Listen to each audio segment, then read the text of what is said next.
Oke, para pemirsa layar kaca, dimanapun Anda berada, kita sambung lagi, ya. Kenapa Allah Subhanahu wa Ta'ala seolah-olah tidak berbuat adil, ya, membiarkan kaum laki-laki seperti itu dengan boleh beristri lebih dari satu, tetapi tidak demikian untuk kaum wanita. Seolah-olah Allah tidak berbuat adil. Wahai kaum wanita, ketahuilah, ya, bahwa Allah itu mempunyai skenario yang tidak semua manusia itu mengetahuinya, ya. Yang mengetahuinya tentu para rasul, ya, dan orang-orang yang arif billah. Selain itu, maka syami'na wa ata'na, ya, percaya saja, ya, percaya saja, husnudzon saja kepada Allah, ya. Allah mempunyai hikmah yang banyak. Allah mempunyai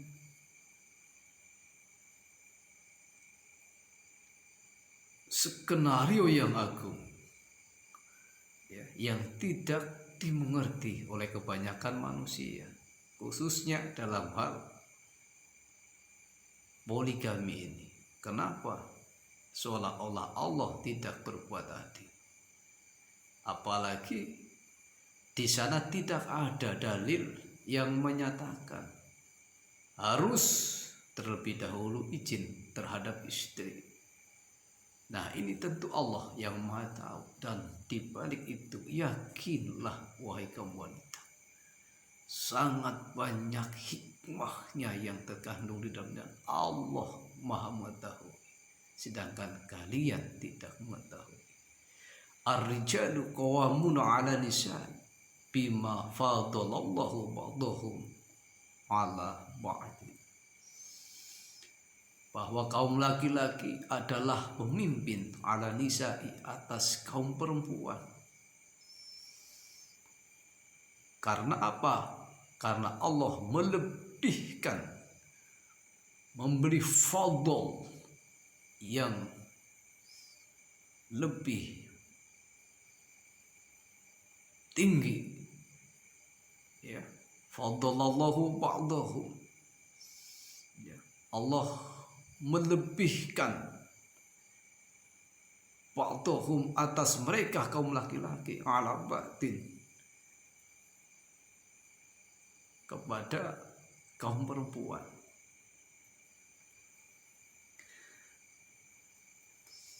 Sekarang pertanyaannya,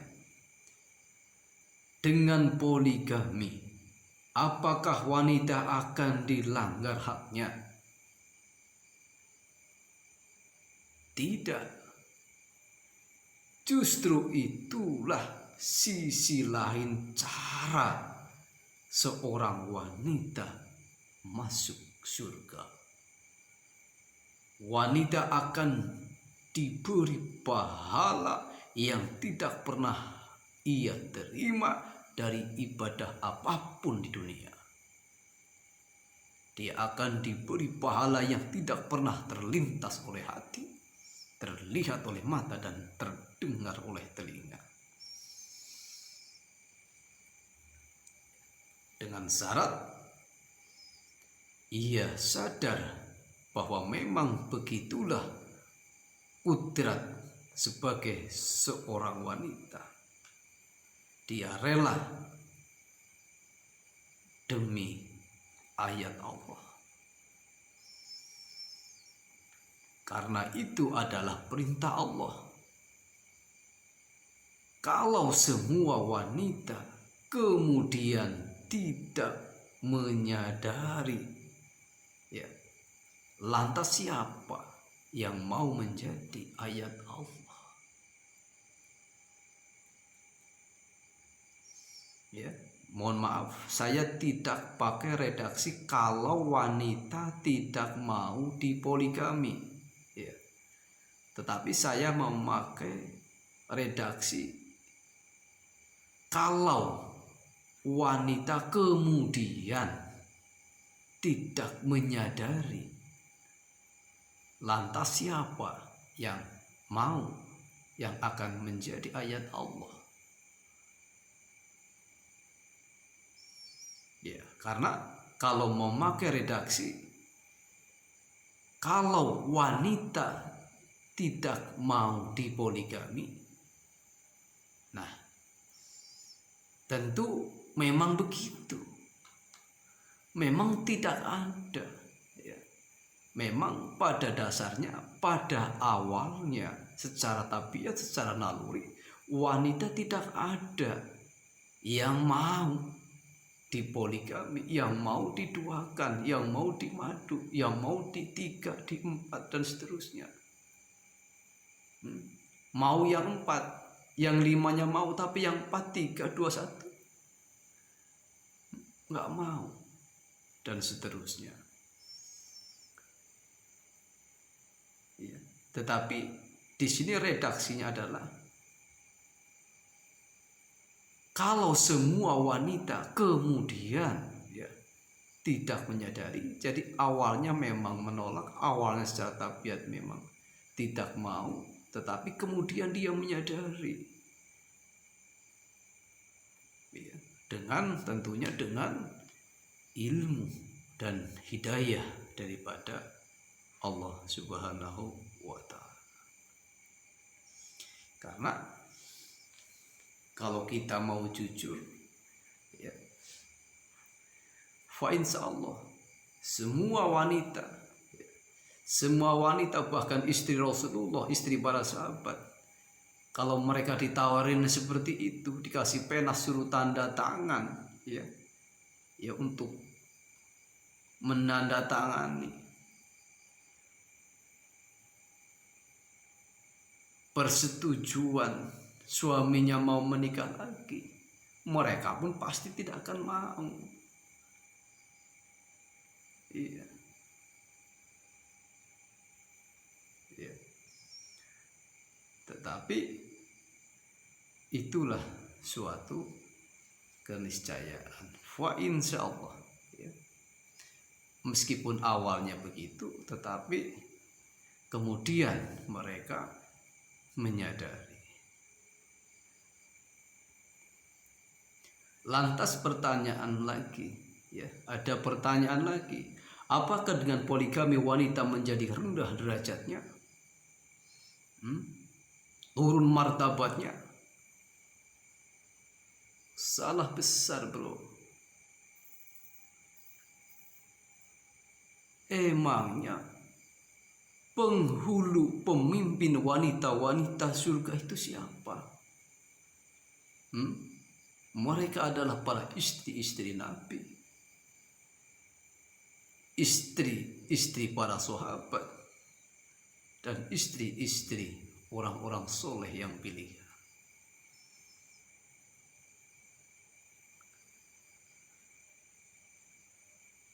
Mereka semua adalah wanita-wanita pemimpin surga. Mereka semua adalah wanita poligamian. Wahai kaum wanita, ya, sadar, bangunlah dari mimpi kalian, bangunlah dari mimpi Indosiar kalian, ya. Kalian telah terdoktrin dengan doktrin telenovela, sinetron, emansipasi, FTV, ya, dan seterusnya. Ayo,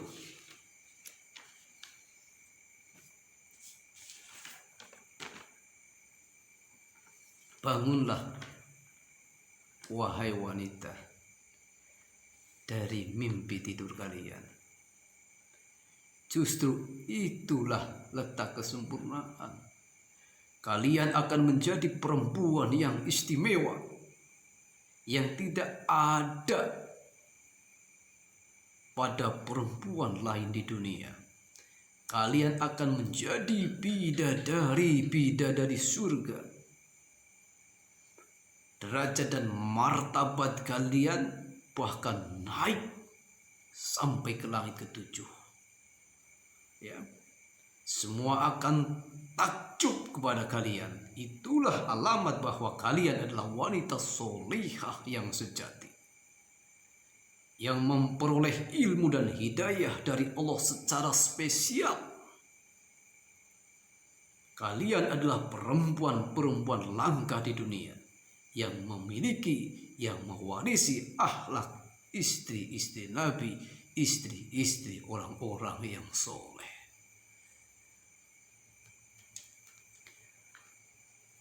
Bukankah itu juga sebuah sarana untuk pembelajaran nanti di akhirat?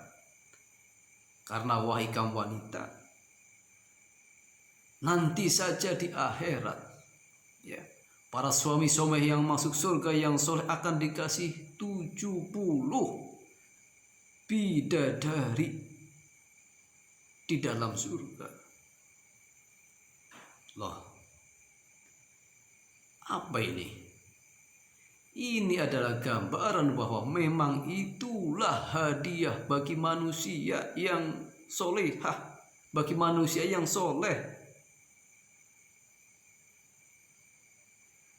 Itulah salah satu kenikmatan yang boleh dinikmati di dunia dan di akhirat. Kalau kalian nggak mau, ya malah rugi sendiri. Coba tanya yang jujur pada diri kalian semuanya, ya.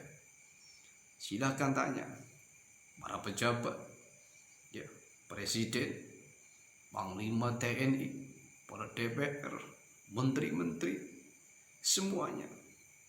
Coba tanya, di dalam hati kecilnya mau enggak Anda untuk beristri lebih dari satu? Pasti, ya. Ya, kalau Anda orang yang, ya maaf, standar saja, ya, standar saja, itu pastilah, ya, nggak usah berbohong ya pada diri Anda sendiri. Anda pasti mau. Pertanyaannya, beranikah Anda? Beranikah wahai para presiden, para menteri, beranikah? Jawabannya tidak berani. Ya. Karena apa? Ya mungkin karena takut. Takut siapa?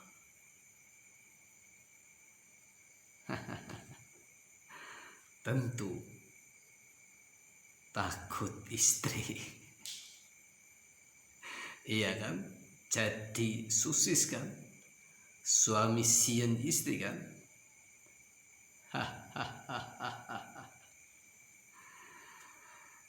Masya Allah. Para pemirsa yang dirahmati Allah, ya, humor saja guys ya, humor saja bro, biar nggak terlalu sepaneng, oke? Oke, para pemirsa yang dirahmati Allah, toh ya, ujung-ujungnya mohon maaf, yang nikah tidak dicatat di dalam kantor urusan agama setempat itu, ujung-ujungnya yang melakukan toh kita semua. Iya enggak? Ujung-ujungnya kita semua.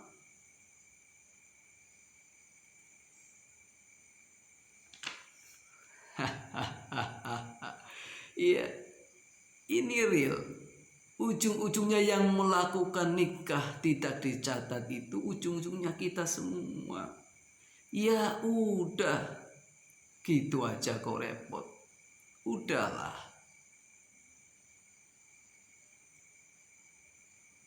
Hilangkan saja. Ya. Hilangkan saja butir ataupun ayat yang menyatakan tentang harus, ya, di dalam kompilasi hukum Islam ataupun di dalam undang-undang perkawinan. Hilangkan poin yang menyatakan harus wajib mendapat persetujuan dari istri. Udahlah, hilangkan aja. Agar apa? Agar tidak ada lagi orang wanita, hak wanita yang tidak terlindungi katanya. Karena kita pun tidak mau, ya. Para suami yang mau beristri lagi pun tidak mau sebetulnya pernikahannya tidak dicatat. Itu tidak mau sebetulnya. Cuman dari KUA sendiri itu yang tidak mau. Istimbatnya dengan undang-undang tadi. Nah ini, jadi sudahlah. Toh, ya, meskipun butir ini, ayat ini dihilangkan, tidak akan serta-merta seluruh suami itu akan menambah istri. Itu tidak akan serta-merta begitu. Karena apa? Karena berpoligami itu menyangkut, ya, harus memiliki 5 paling tidak. Yang pertama, dia itu mampu secara fisik. Yang kedua, dia mampu secara mental. Yang ketiga, mampu secara ekonomi. Yang keempat, mampu secara ilmu. Yang kelima, mampu secara akhlak. Ya, ini. Jadi meskipun oleh istri mereka, para suami ini disuruh untuk beristri lagi, sebagian mereka juga tidak mau, tidak mampu. Jadi buat apa?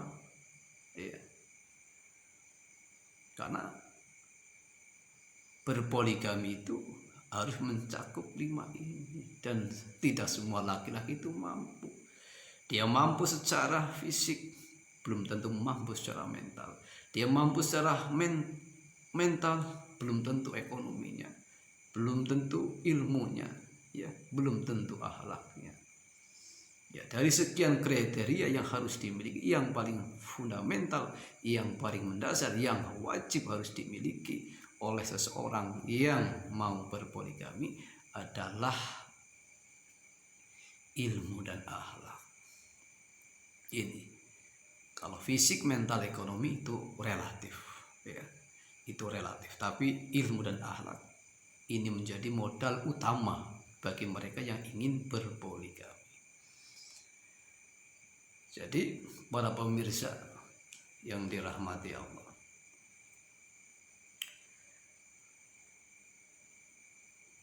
jadi di mana letak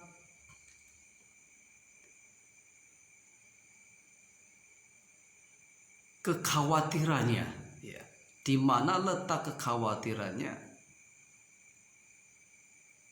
pemerintah kepada pelaku nikah yang resmi secara agama ini, yang mereka mempunyai 5 dasar minimal untuk melakukan poligami ini. Beri